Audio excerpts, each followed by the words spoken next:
All right, guys, welcome back to the Imaxit YouTube platform.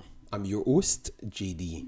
If you're new, please do make sure to like, share, and definitely subscribe. And if you're a member of the channel, bless up to you lot. How to become a member? Please do click the join button. YouTube will help you along the lines. So as you saw by the title, this is going to be served as the post-match analysis, where in which we break down what took place from both teams, but definitely we're going to kind of lean towards Jamaica because we have a Jamaica fan base and I'm also a Jamaican, so we can look at what went wrong, what they can do to replace it, and what will happen in the next one. So I'm going to stick on the post-match analysis, so we'll stick on what went wrong, and then we will have a next video coming up, which is the preview short video. We are going to still have a live stream, so look out for that. I was just not really well over the last day and a half right after the game finishes, so that's the reason why I never really came back with videos as well. This year I've not started off well for me, but hopefully it improves along the way. But thanks very much for being here. Let me go straight into it. So Jamaica took on St. Vincent and the Grenadines. Both teams were in okay form coming in.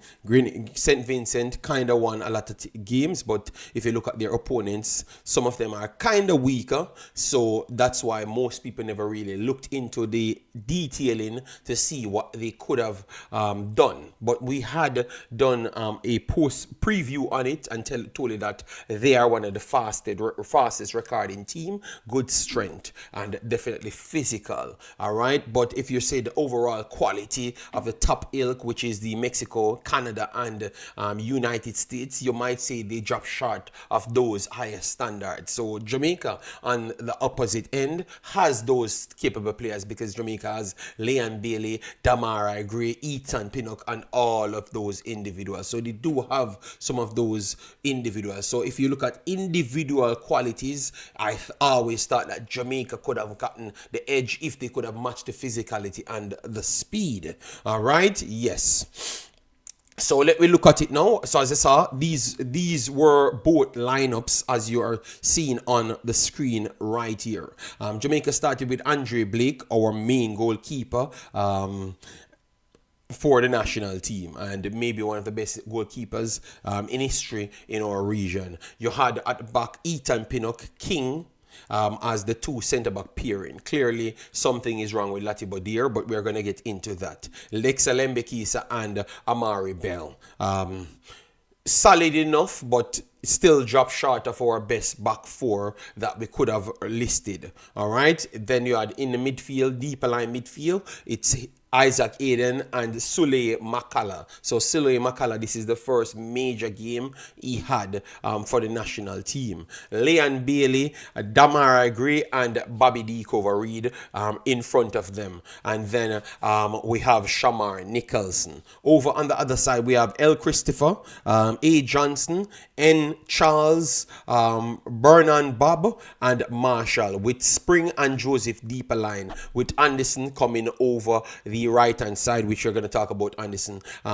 Joseph, M. Joseph, and S. Adams with C. Stewart up front. All right, so that was the lineup for both teams coming in. It was shift around because you have transitional formation and also static formation. So both of them started with the 4-2-3-1, which is accurate right here.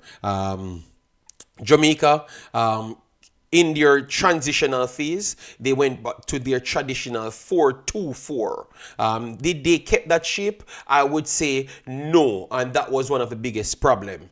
When they started off to try and go straight at St. Vincent, showcase no respect. Damara Gray looks sharp, getting on the ball, and his take-ons were very good, which, you know, I think for Jamaica, you have never found a better dribbler at the start of their career for Jamaica. He's just a consistent threat and take on, and his close controlling ability is very, very good. Liam Bailey was very lively when he started. Bobby Reed dropped deeper to make up the numbers. I'm going to explain why they had to do so. And then Shamar Nicholson started out the game sluggish, and I think that's where the problem started with Shamar Nicholson. Shamar Nicholson wasn't pressing at all. You had Johnson and Charles could have always stepped up in midfield to close the gap between Bobby Reed and Damara Gray, which was over the left-hand side. Every single time that extra ball between Marshall and K. Joseph, you had A. Johnson could have slipped in easily because Shamar Nicholson wasn't pressing or opening lanes to drag the mid defenders apart. So that was non-existent. For the entire game, Shamar Nicholson let me down on that because Shamar Nicholson was always an energetic piece, but Jamaica never had it. Liam Bailey and Damara Gray was up for it the entire night. All right, and I could see the coach go for a different plan from that. I'm going to break that down in my next video, talking about this situation. All right, but Shamar Nicholson definitely let me down, and it really exposed extra pressure on Jamaica because now Shamar Nicholson not helping to hold back their centre backs, which is vital in football and vital towards your progression in their defensive third, which is your attacking third right there. So it was all down to Bobby Reed and Damara Gray with Liam Bailey, and that is not so much of a defensive line. All right, in any sense of the word, they're all attackers and limited defenders. So that exposed Aiden and Mcclaren. All right, Mcclaren, good. He had it. He tried to be as energetic as possible, but I think it showcased that he doesn't have any familiarity to the team itself. He is not patient in that position, so I think he's still learning that position. So maybe at this level he has not reached that level. He has not reached that that percentage that requires to play this position at this level, because when he should stay and rest when Aiden goes forward, he's bombing forward Aiden. So majority of the time Jamaica turns up playing a 4-4-5-4-0-5-1. That's what they're playing. So every single time, because I've just said to you, Shamar not pressing, so you had T, Marshall, and Joseph had the opportunity to turn and face the counter-attackers. So you had Stewart and Anderson. They're always pinging to the attacking third. They have the ability and comfortability to say that they are comfortable enough to take the chance because they have so much players in those pockets. So they did a very good job, and that started from the lack of pressing from Shamar Nicholson, and definitely the lack of experience and maybe lack of knowledge towards the position for Mcclaren. All right, so I would say that those are the two players really killed the formation that the coach tried to play. All right, yes. And ironic, both of them are the ones that missed two big chances. I don't know which one of them are worse. Is it the Shamar one-on-one with the goalkeeper? Because he was at a moving pace, even though he's a striker, so finishing should be his bigger ability. Or it's Mcclara's finished that he had got over the ball from 6 yards and nobody in his way, and he never even got it on target. I want to say that even though Shamar Nicholson is the striker, I would still say Mcclara's one is the worst due to the fact that nobody was in his way. If he got it on target, it would have been a goal, and he failed to get it on target from 6 to 10 yards. So that was definitely bad. All right. They did press at times and won the ball, especially from the Liam Bailey and Damara Gray out wide situation. Bobby Reed pressed solid enough. Aiden intercepted a few ball with Mcclaren as well. He intercepted a few ball, so I'm okay with that. But the partnership, if you're gonna work with this, it will need a lot of work, you know. And for me, if I can put Latibodier there, I think Latibodier would have done a way better job, because Latibodier played and did a way better job in the same position, and he would have given Aiden the freedom to go forward and link with the play. And I think that Jamaica would have turned out a little bit better. So for me, at the start, based on what we have, it's up to me, I would have made 3 changes. And I think you guys already know the 3 changes. 2 changes mainly I would have made, and it's very clear. All right, so the first goal came off pretty much off the same comfort position from St. Vincent, where in which they crept up in the middle. D Spring, Joseph, and M. Joseph did a very good job to close down. And Mcclaren kept caught idled on the ball and lost the ball. And yes, it was Mcclaren based on what I saw. All right, I saw a video that I was watching, and someone said it was Aiden. No, I think it was Mcclaren. I made sure to put it on my TV to look to make sure it was Mcclaren that was idling on the ball. All right, so, and he lost it right there, intercepted an instant link-up play to Anderson. Anderson met King around 32 yards out, and after 32 yards out, he pushed himself he feinted himself on the right hand side and just go to the left. So King couldn't recover because he bite the feint very easily, and he left King in dust for a one-on-one with Blake. And instant, that was an advantage. Anderson is a very good player, nippy player,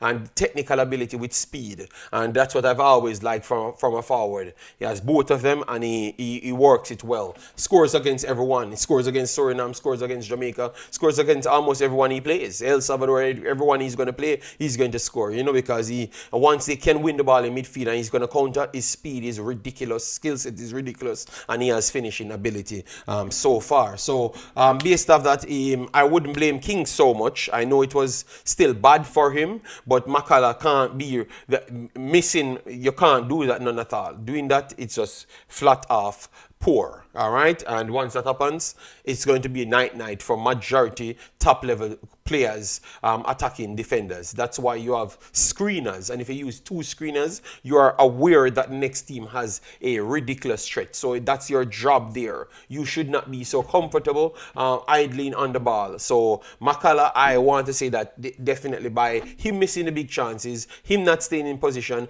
and gave up the goal, definitely he might just take the worst player on the field right there. Right behind that, definitely Nicholson. So Mcclaren, for me, I gave him a 3.5.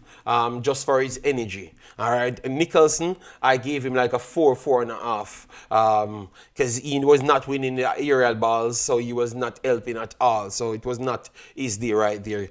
Blake did a very good job, made good position in his goal, closing down fast, and made a vital save. All right, one of the biggest chances of the game fell to St. Vincent, and it was Blake made that ridiculous save to keep them not going 1-0 up already. All right, so this was not a one-sided domination of no sense at all. The counters, we just couldn't deal with the counters majority of the time. Ethan Pinnock was much better than King, but not his best game. But obviously, it's a lot of things, a lot of pulling part. New teammates in front of you, King beside you. He played with King a long time in the Costa Rica game and stuff, but not so regular. Yeah, so I would give Ethan Pinnock a 7. I thought that he was linking up plays, going long a lot of times, trying to talk to people, and that's why I gave him the extra 1, because he was trying to talk to people and telling people what to do whenever the changes up on the other side. He was trying to improve on that. King, I thought that King passing was, he made a 2 good passes, but he made like 3 unnecessary passes, like just terrible passes to nobody at all. You know, if he was trying to tell Leon Bay, listen to me, come for the ball, I would have put it points on him as well. So I would leave to give King a 5 or 5.5, 5. You know, yeah, because he was still better than Makala, just the same. So he gets higher. So 5.5, 5. Blake gets a 7.5 for me, 7.5 to 8. I think Blake was our man of the match again. All right, yes, because he commanded the box well for those fast players to keep coming in. Remember, they got multiple shots inside, and it was him presenting himself to make sure the handles are off and all of those things, stop them from scoring multiple times. All right, so 7.5 to 8 for Blake, 7 for Ethan Pinnock, 6.5 to 7 Ethan Pinnock, 5.5 for King, 5.5, 5.5. Lembekisa stopped 3 to 4 last ditch moments. So that in itself, and he had energy going forward. He scored a legitimate goal, which they said it's ruled out. So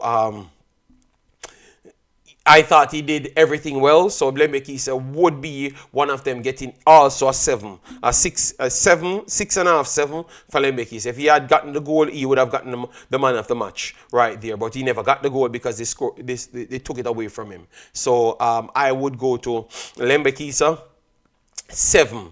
I'm going to stick with the 7. Amari Bell was linking up good with Ethan Pinnock, overlapping with Damara Gray as well with Bobby Reed. That combination between Bobby Reed, Damara Gray, and Amari Bell was good. I think he was good. I would give him a solid 6.5 to 6.8. I wouldn't give him 7 as yet. Thought that he could have still called for it a lot and do more overlapping in the game to complete the dominance. All right. Then in the middle now you have Aiden. Aiden gets a 5.5 to 6.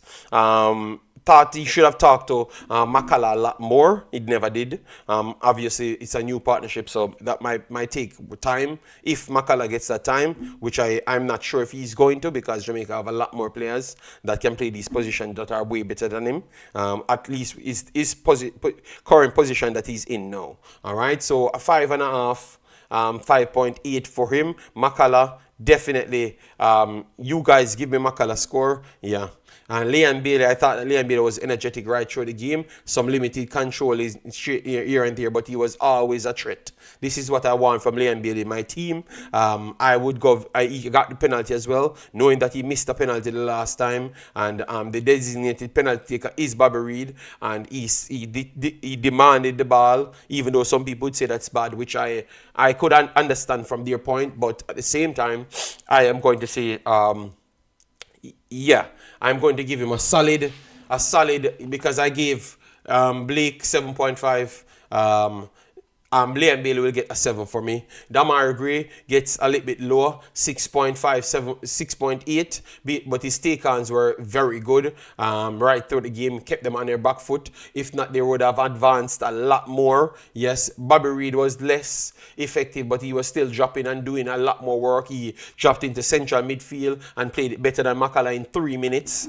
So it showcases his versatility and his education. And if they had more security behind them, they would have been better. So 6.5 for Bobby Reed. And Nicholson, you give him what you want right there, because I thought that he was running for competition for the worst player. And you know that I like Nicholson a lot. I can't defend him in this one.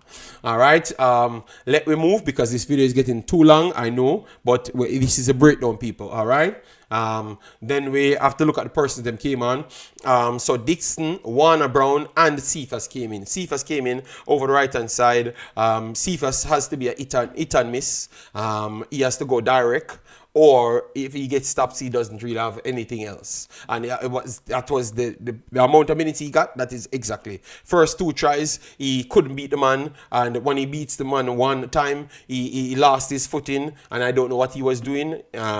Completely lost everything. Then right after, but all of these things are happening very fast. Right after he got in, tried to whip one in. It never came off good enough, but he passed the guy. Then after he passed the guy again, and then the next one he passed him. him. Then it was a clearance, and then Warner Brown running out got clipped, and that's how the penalty came. So his directness actually helped Jamaica in that sequence, all right? But it clearly shows why maybe a coach won't want to start him, because he has limitations, extreme limitations, and it has been a while now he's overseas. So I'm surprising that he doesn't sharpen on those things, you know, like two movements and move without the ball. I don't see much of that. Maybe that would have helped him a lot more, but he's just trying to carry the ball only, and it limits you, because if you can't get the ball off, nobody can do anything with it, and you are susceptible to counters instant. So that is the problem. So for persons that ask why the coach wouldn't start him over others, he doesn't deal with the ball properly. It's a 50-50 or a 75-25 chance of him passing a player, and it's a 75 chance of you getting a counter.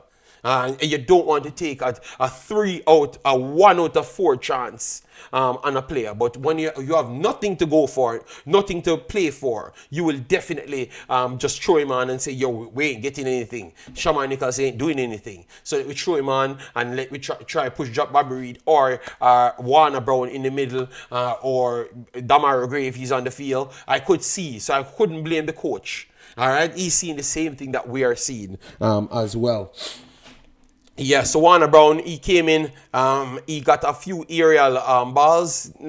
One was a little bit high. I thought it was from Cephas as well. It was a little bit too high, and the next one, he never dealt with it well. But he still got the penalty based off just being active in the box. Thought it was a very clumsy penalty, because he was running in the next direction, never had no threat on goal or whatsoever, and the player brought him down. You know, so, but it's just him being active really helped that Liam Bailey started it home, and it's 1-1. I thought that Jamaica still did enough to win, because Pinnock had a good chance. Goalkeeper never knew what hit him. And that bounced off. The two big misses from Shamar and also Makala. You understand me? Plus the penalty opportunity right there. It showcased that Jamaica could have still won the game, but it's not a 4-0 win. It could, if they won the game, it would have been 4-3, because I just talked about 3 other incidents that happened from their side. It could have even been 4-4. So it was not a clear separation. So what I'm going to do, look at how Jamaica can improve. Now we saw both teams, how they can improve. And this video is going a little bit long, so I want to make sure you guys get to digest it properly. All right? And let me know if you guys want this breakdown, this type of breakdown after every game, because I do love watching the game and break them down this way. All right, so thanks very much. Let me know your ratings. Let me know what player you need to change, starting lineup, on all of those things, and I'm going to have the next one preparing for you guys now. Thanks very much. See you in the next one. Bye bye.